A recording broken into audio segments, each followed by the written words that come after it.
पवार साहेबांसारखा एक अनुभवी माणूस की कोणत्या वेळेला कोणतं स्टेटमेंट करायचं हे त्यांना माहीत होतं.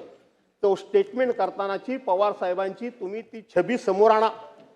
पवार साहेबांनी हातामध्ये कागद घेतला होता, मान खाली होती आणि एकच वाक्य फक्त ते बोलले की हा घातपात नाही, हा अपघात आहे. का बोलले? कशा करता बोलले? एक जर बारामतीमध्ये दादा जर ठिणगी पडली असती, एक ठिणगी पडली असती तर अख्खा महाराष्ट्र त्या ठिणगीनं होरपळून निघाला असता, होरपळून निघाला असता. पुऱ्या महाराष्ट्रामध्ये हे लोण पोचलं असतं आणि सरकारनं कितीही ताकद लावली आणि कुणीही लावली तरी त्याला कंट्रोल करणं हे कोणालाही शक्य झालं नसतं. म्हणून त्यावेळचं पवार साहेबांचं स्टेटमेंट माझ्यासारख्या कार्यकर्त्याला अत्यंत समयोचित वाटतं. मी त्याच्यावर कधी भाष्य केलं नाही, पण आज हे भाष्य करणं मला उचित वाटतं.